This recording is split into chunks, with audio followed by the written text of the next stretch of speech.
Comenzamos el domingo pasado, en realidad es una continuación de tema, pero comenzamos otro tema, el segundo, el Hijo del Hombre habla a su iglesia. En la serie Jesús o la majestad de Jesús en el Apocalipsis, ¿no? Y aquí estamos, ya dimos una clase introductoria donde damos algunos rasgos en general de lo que significa también tener oídos para oír, ¿no? Porque la clave del mensaje siempre de Jesús está en que sepamos oír y retengamos lo que oímos. Jesús hace mucho énfasis de esto en los mensajes que envió a las 7 iglesias llamadas de Asia, que eran de Asia, sí, en aquel entonces, y que hoy están todos en la nación de Turquía en este momento, ¿no? Es como la parte geográfica. Pero no están las iglesias, salvo en algún lugar creo que hay algo. El punto importante para nosotros en este es que el Hijo del Hombre, o sea Jesucristo, el Señor, aquel que fue levantado, ascendido a los cielos en gloria, llevado por el poder del Espíritu y los ángeles, está sentado en la diestra de Dios, está reinando. Este Hijo del Hombre que hemos visto muchos aspectos sobresalientes de lo que es en relación a lo que conocemos en los evangelios del Jesús de Nazaret, ¿no? Muy distinto, evidentemente. Tiene una característica, así como lo presentaba Daniel, sobrenatural, el rey que viene, ¿no? El poderoso. Bueno, todo esto que ya vimos daba pie a este mensaje que el Señor tenía para las iglesias, que en realidad no termina en este mensaje particular que da en capítulos 2 y 3. En realidad, todo Apocalipsis está hablando del mensaje para la iglesia. Y nosotros cuando abordamos la temática un poco particular que tiene cada uno de estos mensajes, tenemos que tenerlo con una perspectiva amplia. La perspectiva amplia es que no nos quedamos con que fue para un momento determinado, sino que cada uno de estos mensajes, tiene una enseñanza muy profunda para la iglesia de nuestro tiempo. No es que la vamos a dejar solamente para, algunos la ubican la iglesia moderna o la iglesia de nuestra época, en la Odisea, en la última de las iglesias de Asia, mencionadas acá en capítulo 3. No. Nosotros tenemos una amplitud de criterio mayor. Esto fue dado para enseñanza de todas las iglesias en todos los tiempos. Algunos tienen una visión muy particular de ubicarla por la historia de la iglesia, tampoco es correcto esto. Va, mi punto de vista, ¿no? Porque creo que toda la enseñanza bíblica tenemos que traerla al hoy, al momento que nosotros vivimos. Y el momento que vivimos es tan importante la primera iglesia como la última, en lo que nos enseña. Y entonces eso es lo que tenemos que rescatar de esto que nos dice acá en la primera parte del capítulo 2. Es el capítulo 2, versículos 1 al 7. Y vemos aquí la iglesia de Éfeso. El llamado, el retorno al primer amor. Vamos a leer el retorno al primer amor. Vamos a leer Apocalipsis 2, 1 al 7, y después vamos a ir entrando en el tema. Va a ser un poco difícil, que esta iglesia terminemos en un día. Voy a tratar de abarcar más o menos, hay otras que son más cortos en su explicación. Pero en fin, veremos cómo podemos ir y cómo podemos andar. Estamos entonces leyendo Apocalipsis 2, capítulo 2, versículo 1 al 7. Leemos entonces. Escribe al ángel de la iglesia en Éfeso. el que tiene las 7 estrellas en su diestra, el que anda en medio de los 7 candeleros de oro, dice esto: yo conozco tus obras y tu arduo trabajo y paciencia, y que no puedes soportar a los malos, y has probado a los que se dicen ser apóstoles y no lo son, y los has hallado mentirosos. Y has sufrido y has tenido paciencia, y has trabajado arduamente por amor de mi nombre, y no has desmayado. Pero tengo contra ti que has dejado tu primer amor.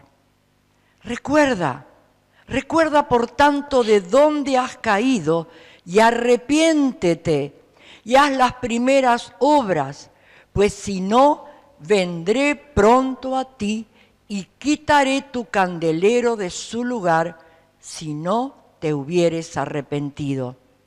Pero tienes esto, que aborreces las obras de los nicolaitas, las cuales yo también aborrezco. El que tiene oído, oiga lo que el Espíritu dice a las iglesias. Al que venciere, le daré a comer del árbol de la vida, el cual está en medio del paraíso de Dios. Bien, amén. Aquí estamos entonces con la parte bíblica de esta carta que recibió el apóstol San Juan. Te recuerdo que estaba en la isla de Patmos y tenía una revelación muy grande porque fue llevado a los mismos cielos en todo lo que fue esto que llamamos el libro de Apocalipsis, ¿no? Pues toda una revelación. Pero acá algo específico para esta iglesia. ¿Qué era Éfeso? Éfeso era, un poco un introductorio para ubicarnos, la capital y ciudad más grande de la provincia de Romana. De ese entonces estaban bajo el Imperio Romano y de lo que se llamaba Asia Menor. Tenía una población de 250.000 habitantes aproximadamente y una ciudad portuaria también importante, con un anfiteatro grande para 25.000 personas. O sea, era una ciudad importante, era realmente el lugar donde se erigía el templo a la diosa Diana, que era adorada en toda esa región. Y ese templo era lo que se conoció como una de las 7 maravillas del mundo antiguo. Hoy hay 7 maravillas del mundo moderno, en el cual nosotros tenemos las cataratas del Iguazú como una de ellas, pero esto era del mundo antiguo. Era tan imponente el templo a la diosa Diana que sobresalía para todo lo que había sido en aquel momento, ¿no? Así que por eso era considerado como tal. Bueno, en todo ese culto había una combinación de religiosidad, de religión, de idolatría y también de inmoralidad sexual. Generalmente siempre en toda la adoración pagana había inmoralidad sexual. Bueno, aquí tenemos, Éfeso lo conocemos más porque hay una carta específica que Pablo dio a la iglesia de Éfeso y que tiene una importancia para muchas otras iglesias, y también porque está relatado en el libro de los Hechos, cuando el apóstol Pablo estuvo allí y lo que pasó, que realmente fue algo sobrenatural, milagroso, y esta iglesia llegó a ser un centro de avivamiento para toda la región. Por eso la importancia de la carta que Pablo envió, ¿no? Bueno, siendo la tercera iglesia en realidad mencionada en importancia después de la iglesia de Jerusalén y también la iglesia de Antioquía, que fue la iglesia que envió a los misioneros Pablo, Silas, y salió mucha obra misionera de allí. Entonces, todo esto realmente está hablando de la importancia que tenía ese centro. Allí, ¿cómo fue la obra? Bueno, el apóstol Pablo fue el misionero principal que estableció la iglesia, junto con muchos colaboradores, todo un periodo de tiempo, y el poderoso mover del Espíritu Santo. Todo esto lo podemos leer en el libro de los Hechos, cuando habla sobre lo que fue ese tiempo. Grandes milagros fueron realizados, grandes milagros de vidas genuinas que venían al Señor, dejaron la magia, dejaron la brujería y se rindieron al Señor sin condiciones. Este era realmente un avivamiento, había un profundo arrepentimiento juntamente con grandes milagros y grandes señales. Así es un arrepentimiento de vida que dice, bueno, nunca más, quemaron sus libros, quemaron sus cosas, queremos seguir a Jesús. Esta era la característica de Éfeso. También vemos que en un tiempo, después del apóstol San Pablo, ya establecida la iglesia, Timoteo estuvo allí, el hijo directo del apóstol Pablo y discípulo de él, y allí estuvo ministrando, y aparentemente vemos en los últimos tiempos que fue el apóstol Juan, después incluso antes de ir de ser puesto preso y exiliado a la isla de Patmos, y después fue el ministerio que estuvo al frente de esta iglesia, ¿no? Más o menos un poco tenemos que tocar no solamente lo bíblico, sino un poco la historia, ¿no? Para darnos cuenta cómo se movió la cosa en ese momento. Lo importante, hablando de Éfeso como iglesia, para, digamos, noticia general, esta llamada del Señor, que fue aproximadamente al terminar los 90 años de nuestra era, 90 o 100 años del principio de la era cristiana, sin duda que hubo una respuesta, pero después notamos algo, que esta iglesia perseveró hasta el siglo IV, o sea, en el año 400, podemos decir, más o menos, cuando se empezó a tergiversar el culto a Dios y se constituyó el culto a la diosa Diana, se sustituyó, mejor dicho, el culto a la diosa Diana por el culto a María. María vivió en Éfeso y murió en Éfeso. Y hay un sepulcro en Éfeso que habla de lugar de María. Y después, con el tiempo, empezó la entronización del culto a María en lugar de la diosa Diana. Así que tenemos que darnos cuenta hasta dónde fue el asunto. Y este culto, usted sabe, prevalece hasta el día de hoy en muchos lugares del mundo, el culto a María. Por eso la sustitución del verdadero culto a Dios y la sustitución de la Madre de Jesús por Jesús mismo, ¿no? Siempre, todo eso.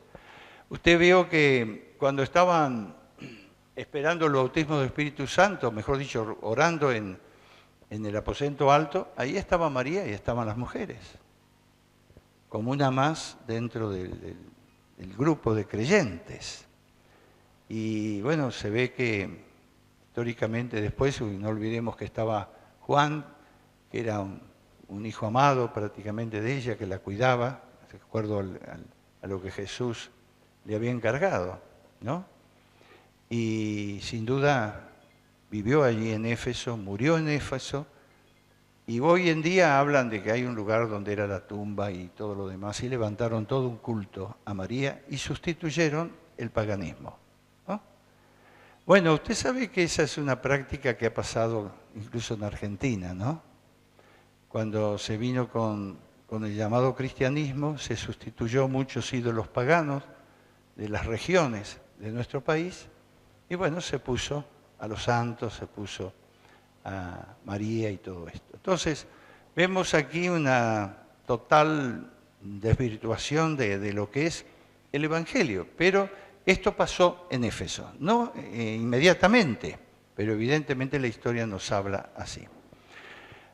Bien, acá tenemos entonces algo que nos muestra en primera instancia, en esta parte bíblica, capítulo 2, principio 1 al 7, a Jesús como el Hijo del Hombre que se revela a sí mismo, como el que sostiene, el que unge y el que protege. Vea, ¿qué nos dice Apocalipsis 2.1? Porque Jesús enfatiza acá específicamente aspectos de su gloria, como ya vimos en el capítulo 1, ¿no? Entonces, volvemos a leer el versículo 1 de Apocalipsis 2, ¿y qué nos dice? Escribe al ángel de la iglesia en Éfeso: el que tiene a las 7 estrellas en su diestra, el que anda en medio de los 7 candeleros de oro, dice esto. Bien, observemos que cuando habla de estrellas está hablando acá de algo figurado, evidentemente, y está mencionando que son directamente los pastores o líderes de la iglesia, ancianos, obispos que había en ese momento. La identificación de estrellas tiene que ver con personas reales que estaban al frente de las iglesias. Jesús los sostiene en su mano. Es interesante esto porque deseando ungirlos para que la luz resplandezca, equipándolos como lámparas en toda la región, ¿no? Porque incluía mucho en toda la región donde estaba Éfeso. Y Jesús, al sostener en su diestra, dirige, libera y unge a ellos, ya que la diestra del Señor es una mano bondadosa y protectora, protege de los ataques. Ve, hay una escritura en Salmo 17:7 que podríamos mencionar. Muestra tus maravillosas misericordias, tú que salvas a los que se refugian a tu diestra, de los que se levantan contra ellos. Bien, está hablando precisamente en este mismo sentido, esa mano que bendice, que deleita, que da poder, que da honor. Siempre hay mucha mención de la diestra del Señor, ¿eh? Entonces, aquí en este caso tenemos bien definido el que tiene las 7 estrellas en su diestra. Es decir, que especifica el asunto para todos los líderes, pastores, obispos y los que estaban al frente de las distintas iglesias a donde iba este mensaje, ¿no? Y también se habla de la iglesia que son los candeleros. Las iglesias, el candelero es lo que había en ese momento para dar luz. Tenemos que ubicarnos en tiempo de aquel, no tenían las ventajas del adelanto que tenemos hoy, de la luz eléctrica y de todos los medios, pero un candelero alumbraba. Y la idea siempre es alumbrar. Entonces, Jesús está profundamente involucrado con las iglesias, está en medio, dice, de los candeleros, en medio de ese obrar de luz, en medio de ese obrar soberano, ¿no? Y camina en medio de ellos en santidad, a los cuales protege con mucho amor, ¿no? O sea, esto da una idea de la presencia, del cuidado, de la bendición amplia que el Señor tiene para con las iglesias, para con nosotros como pueblo, porque está en medio. Donde hay luz, donde la luz de Dios está, entonces ahí está el candelero y ahí está Jesús, ¿no? Por eso cuando hablamos tan importante de mantener la lámpara encendida, ¿no? Mantener el fuego de Dios, mantener el encender del Espíritu Santo, ¿no? Así que esta era la presentación que el Señor le hizo a esta iglesia como el Hijo del Hombre que se revela, el que sostiene, el que unge, el que protege. Allí estaba, con toda su gracia, con toda la visión maravillosa que había tenido del Hijo del Hombre, capítulo 1, que estaba revelado, bueno, ahí estaba presente para esta iglesia. Ahora, después vemos aquí, más adelante, que Jesús, el Hijo del Hombre, reconoce la fidelidad y el trabajo perseverante con el empeño por la verdad que tenía esta iglesia. Vea que todo esto está mencionado en relación a sus obras, ¿no? Usted lo tiene ahí siguiendo, yo conozco tus obras, dice el versículo 2, ¿no? Yo conozco tus obras, tu arduo trabajo, el versículo 2, y paciencia, y que no puedes soportar a los malos, y ahí dice más, y los has probado a los que se dicen ser apóstoles, y no lo son, y los has hallado mentirosos. Bueno, y has sufrido, y has tenido paciencia, y has trabajado arduamente por amor de mi nombre, y no has desmayado. Vean, es un reconocimiento muy amplio, muy grande, ¿no te parece? La aprobación de sus obras. Tu trabajo fue una dura actividad, se ve que tenían en esta iglesia, porque fue una iglesia madre para extenderse a muchos otros lugares.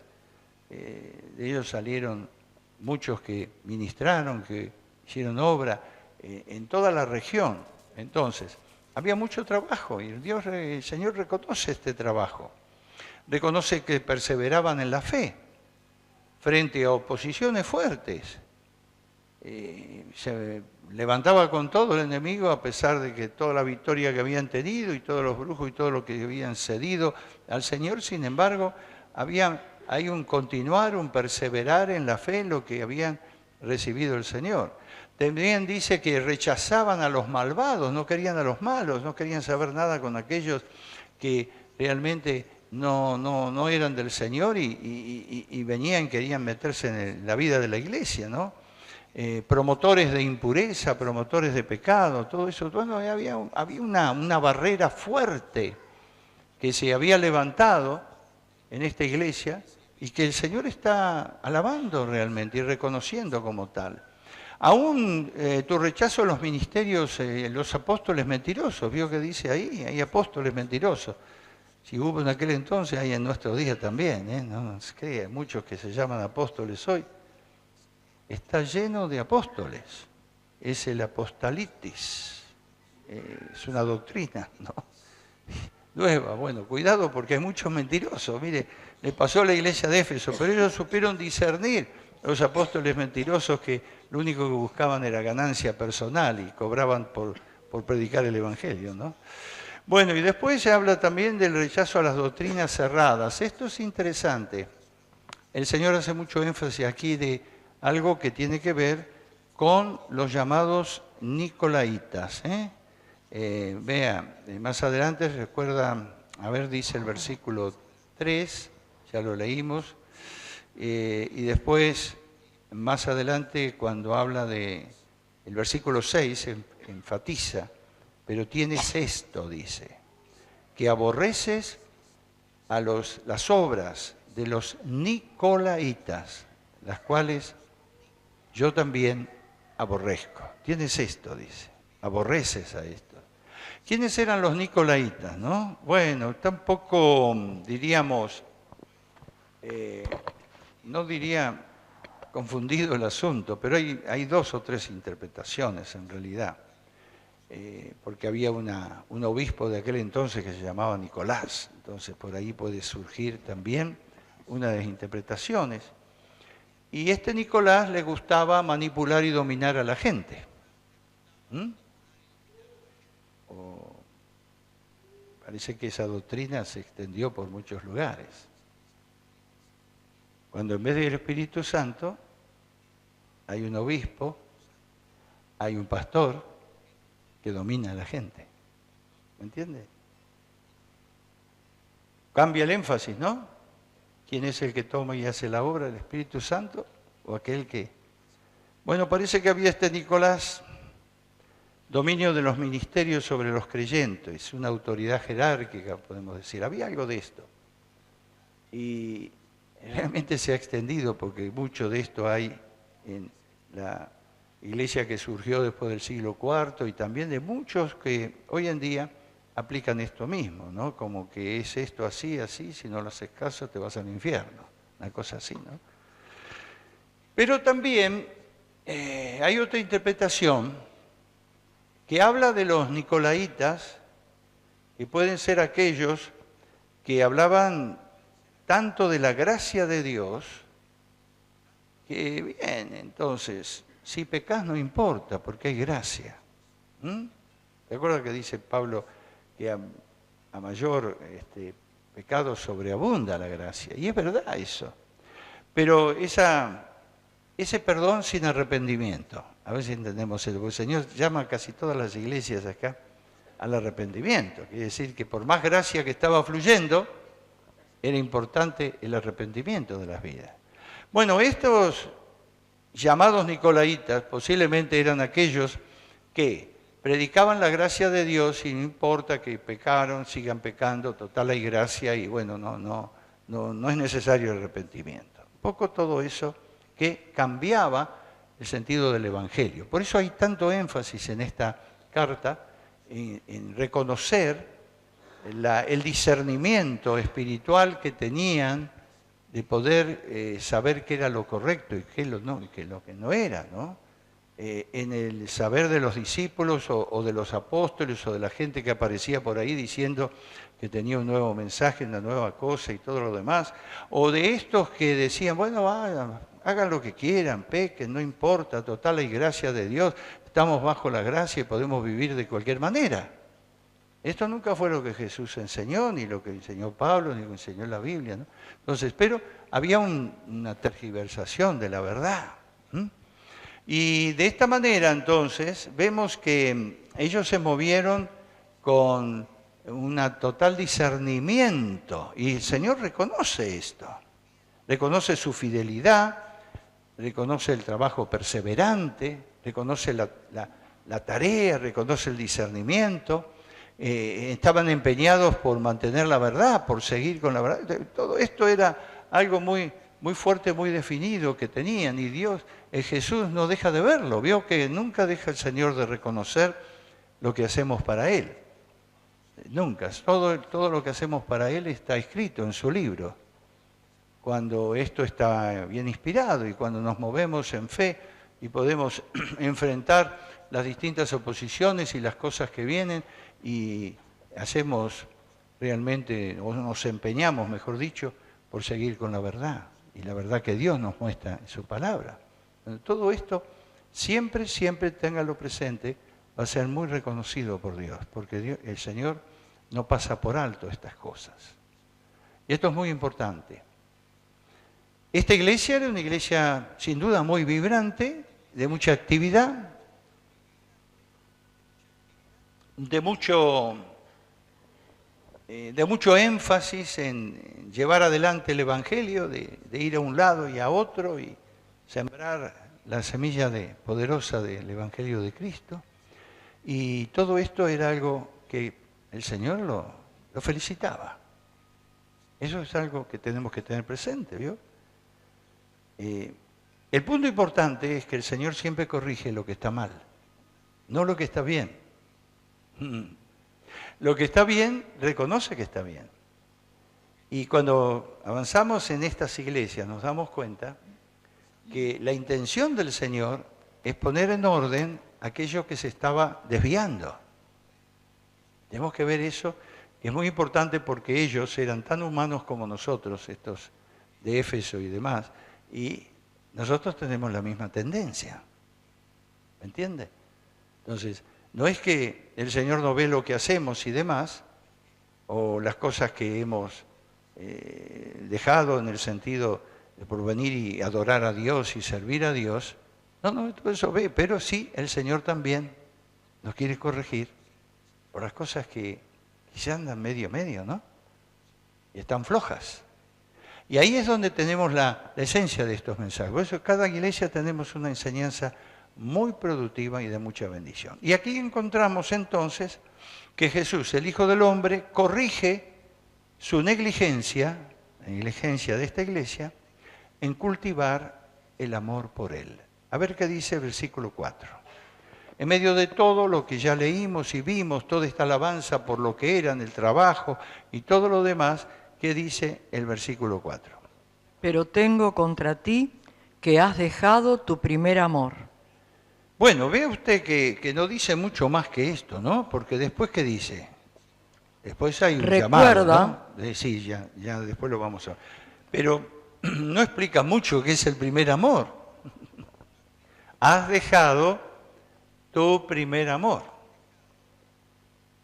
Algunos piensan que ese primer amor es cuando recién se acerca al Evangelio a alguien y está tan entusiasmado, tan bueno todo lo que ha recibido, que entonces parece que estuviera tan lleno y llega un momento que se empieza a aflojar. No, ese no es el primer amor. Ese no es. Hay algo mucho más. Ese está bueno eso, de entusiasmo, de ser conocido del Señor, conocido del Evangelio, está bueno entrar, pero el problema es la continuidad, el problema es la perseverancia. Entonces, aquí veremos algo, ¿no? Nos podemos desprender por lo que el Señor dice, evidentemente. Primero de todo, que colocaron su prioridad en la actividad del servicio, a fin de llegar a toda Asia con el Evangelio. O sea, ¿qué pasó? La prioridad, llegó un momento, empezaron bien, todos siempre empiezan bien. Y aquí es lo que realmente tenemos que... ¿Estás escuchando ahí, por favor?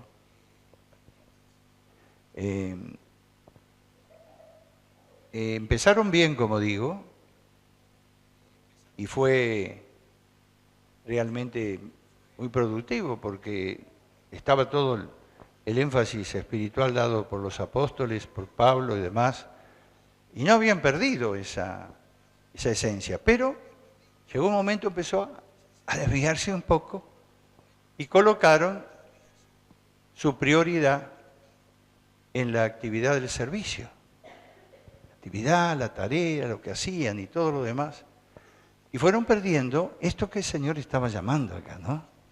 El primer y gran mandamiento es amar a Dios con todo el corazón. Esto da mucho más poder para alcanzar a otros. Evidentemente, alguna falla estaba allí en ese nivel de amor primero al Señor sobre todas las cosas. ¿Me entiende? Porque por algún aspecto real está la corrección. O el servicio de la pureza doctrinal es muy importante, pero estas cosas nunca pueden reemplazar el amor a Jesús, nunca.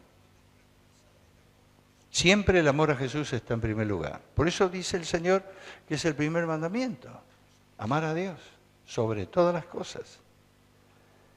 Es evidente que estaba resentido ese principio del amor genuino, el amor puro, que en la sinceridad de la relación íntima se halla en el intercambio de fe, de amor que sucede en la comunión, en el entablar esa relación vital con Dios, ¿no? Con el Señor, con Jesús. Algo pasaba ahí.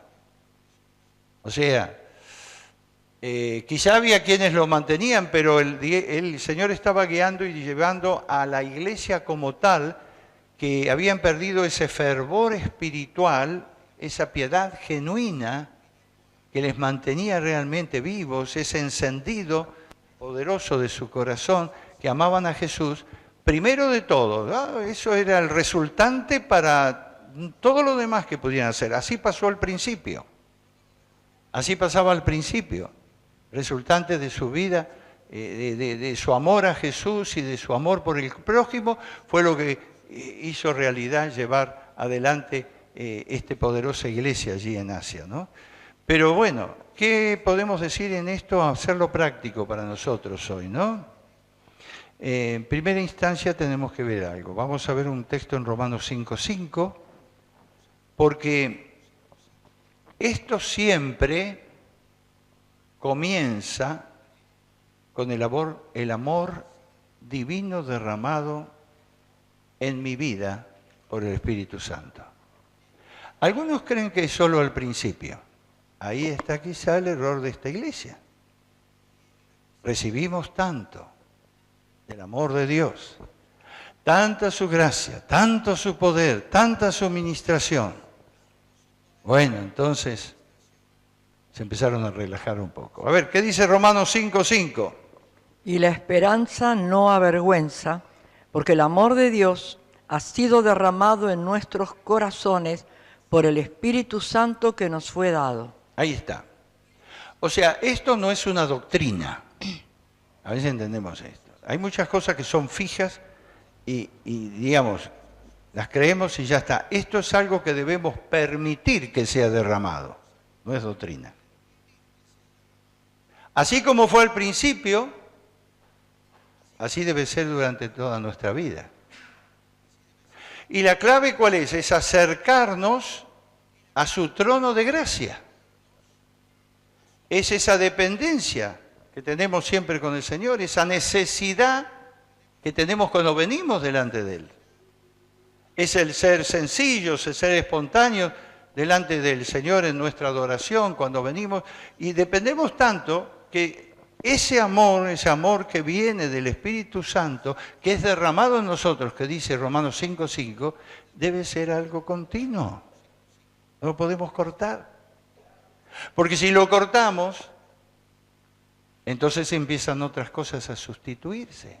Alguno puede decir, pero yo sigo con el amor de Dios. Claro que seguimos con el amor de Dios.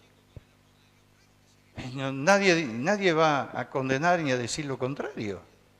Porque el amor de Dios nos atrajo a Jesús. ¿Me entiende?